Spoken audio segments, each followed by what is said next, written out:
করবো বলুন? আমার তো দুইটা সন্তান আছে, আমার একটা রাজকন্যা আছে, আমার একটা রাজপুত্র আছে।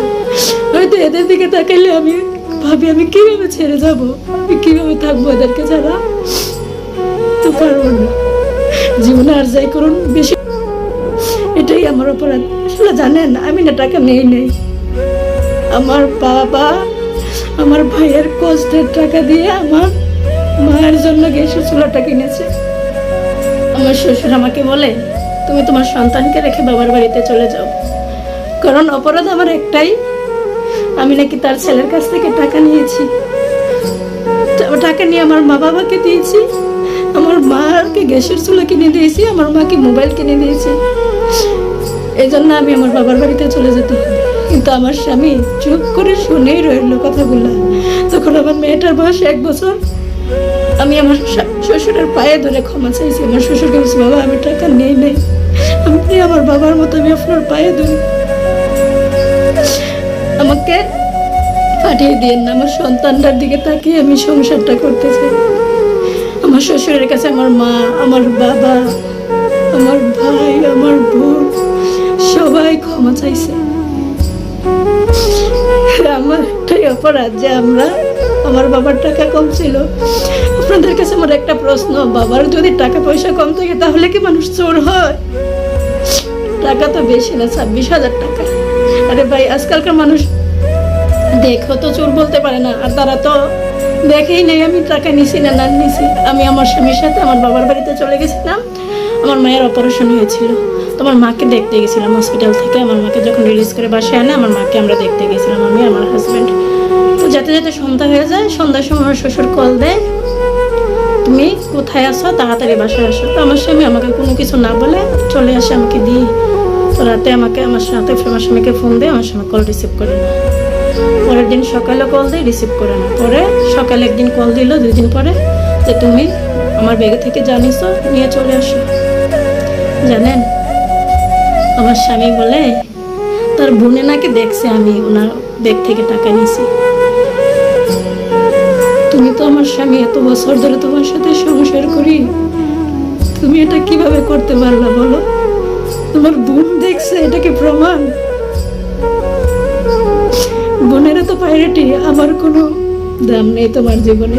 যাই হোক, আমি এই মানুষগুলোর জীবনে টাকা ইনকাম করে দেখিয়ে দিতে চাই যে আমি 26,000 টাকা নিয়ে নেই, আমি চোর ছিলাম না। এই অপবাদটা না আমাকে জীবনটাকে শেষ করে দিতেছে। আমি বেঁচে আছি, কিন্তু মরার মতো করে বেঁচে আছি। আমার জীবনের প্রতিটা মুহূর্ত যে কিভাবে কাটে এটা একমাত্র আমি, আমার আল্লাহ জানে। জানেন, আমি হাসতে পারি না, আমি হাসলে আমার চোখের পানি পড়ে। বাবা মার টাকা না থাকলে কোনো সন্তান চোর হয়? কেন রে ভাই, আমার বাবা মা কি গরিব? আমার বাবা মা তো গরিব না। আমি না জীবনে সুন্দরভাবে বাঁচতে চাই। আমি জীবনে অনেক টাকা ইনকাম করতে চাই, ইনকাম করে মানুষকে দেখাতে চাই যে আসলে টাকার জন্য কেউ। এই ঘটনাটা না আমার জীবনটাকে তিলে তিলে শেষ করে দিচ্ছে। আমি বেঁচে আছি, কিন্তু মরার মতো বেঁচে আছি, মরার মতো বেঁচে আছি। আমি জীবনে অনেক টাকা ইনকাম করতেছি, ইনকাম করে মানুষকে দেখাতে চাই যে টাকার জন্য কখনো মানুষ খারাপ হয় না। আমাকে কেন এই অপবাদগুলো দেওয়া হয়েছিল? এই মেয়েটা বাবার বাড়িতে 17 বছর 18 বছর থেকে এসেছে। ওই মেয়েটা কখনো না বাবা মার কাছ থেকে প্রয়োজন ছাড়া একটা টাকাও কখনো বাবা মা ছাড়া মার খরচ করি নাই, বলি নাই যে মা বাবা আমাকে একটা টাকা দাও। আর ওই মেয়েটাকে আজকে চোর উপহার দেয়। আমি কখনো আমার বাবা মার কাছ থেকে প্রয়োজন ছাড়া 1 টাকাও আমি নিই নাই। যেখানে প্রয়োজন লাগছে ওইখানে আমি কখনো টাকা দেই না। আমার বাবাকে আমি সাথে নিয়ে গেছি। আমার স্কুলের পরীক্ষার ফি দিতে হলে, স্কুলের বেতন দিতে হলে আমার বাবাকে আমি নিয়ে যেতাম, আমার বাবা ওই টাকাগুলো দিত। কখনো আমার বাবার মার কাছ থেকে আমি টাকা চাইয়ে নেই নাই। ওই মেয়েটার কপালটাই আজকে এরকম। আমার স্বামী একটা প্রতিবাদ করলো না, শুধু আমার স্বামী হচ্ছে এই রইল, একটা কথা বললো না। তার বোন দেখেছে আমি তার পকেট থেকে টাকা নিছি, এটাই তাদের প্রমাণ। যাক, আমার মুখের কথা তো কেউ বিশ্বাস করবে না, কারণ এখানে তো আমার আপনজন কেউ নেই। আমার একটাই কষ্ট, আমি যেটা করি না এটা কেন আমার উপর চাপিয়ে দেওয়া হলো। আজ হোক কাল হোক, এটার বিচার, এটার সত্যতা একদিন প্রকাশ হবেই। আমার সন্তানগুলো এখন বড় হয়েছে, আমার জীবনের অনেকগুলা দিনও চলে যাচ্ছে, কিন্তু সময় চলে যাচ্ছে, কথাগুলা ভুলি নাই। এই ঘটনার পর থেকে আমার বাবা মা আমার শ্বশুর বাড়িতে আসে না। আমার বাবা মাকে একদিন এনে আমার শ্বশুর বাড়িতে আমি রাখতে পারি নাই। আমার ভাই বোন, আমার তো মন চায় আমার বাবা মা আসুক, আমার ভাই বোন আসুক, কেউ আসে না। জানেন, আমার বাবা মারা গেছে আজকে প্রায় 8-9 মাস হবে। আমার বাবা ওই ঘটনার পরে একদিন আমার শ্বশুর বাড়িতে আসেনি। আর যখন সুস্থ ছিল বা ভালো ছিলাম, যখনই আমার বাবা মা আসতো, কখনো আমার বাবা মাকে ওই সম্মানটুকু দেয় নাই। সবসময় আমার বাবা মাকে অপমান করা হতো, সবসময় ছোটভাবে দেখা হতো। আর আমার বাবা মা যখনই আসতো তখনই শুধু বিচারই দিত যে আপনার মেয়ে কাজ করে না, কাজ পারে না, এটা পারে না, ওইটা পারে না।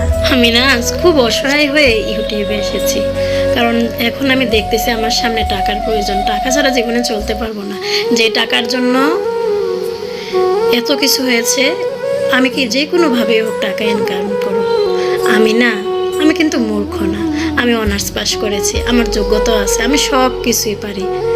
ইভেন আমার সন্তানগুলো তো ছোট। আর একবার আমার একটা চাকরি হয়েছিল জানেন, 2023 সাল না, মেবি আজকে 3 বছর আগে প্রাইমারি স্কুলে আমি রিটার্নে টিকেছিলাম। ইভেন আমার ভাইভাতে যাওয়ার কথা ছিল। আমার ভাই আমাকে বলেছিল যে বোন, তুই রিটার্নটা যে কোনোভাবে ঠিক, ভাইবার টেনশন তোকে করতে হবে না, আমি ভাইবারটা তোকে যেভাবে হোক ভাইবার ধরে আমি পাশ করে আনবো।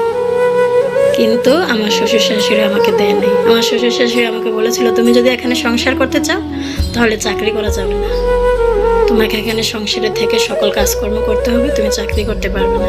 কি আর করার বলেন, কারণ আমি তো সংসার করতে চাই। কারণ আল্লাহ আমাকে না চাইতেই অনেক কিছু দান করে ফেলেছে, আমার সন্তান দিয়ে দিয়েছে, ছেলে মেয়ে দুটোই আল্লাহ আমাকে দিয়েছে। আমি কিন্তু চাই না, হয়তো আল্লাহর কাছে এটা খুবই ভালো ছিল আমার জন্য। আল্লাহ মনে করেছে এটা ভালো দিক, আল্লাহ আমাকে একটা মেয়ে দিয়েছে, একটা ছেলে দিয়েছে, না চাইতে আল্লাহ দিয়ে দিয়েছে। তো যাই হোক, শুকরিয়া, আলহামদুলিল্লাহ। আজ এই পর্যন্তই। আমার জীবনের বাকি অংশটুকু আবারও আপনাদেরকে বলবো।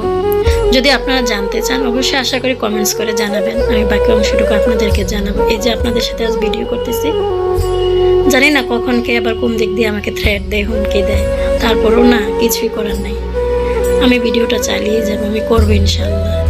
সবার কাছে একটাই রিকোয়েস্ট, হাত জোর করে রিকোয়েস্ট করে আমার পাশে থাকবেন, একটু আমার চ্যানেলটা সাবস্ক্রাইব করে আমার একটু পাশে থাকেন প্লিজ, আমাকে একটু এগিয়ে যেতে সাহায্য করুন।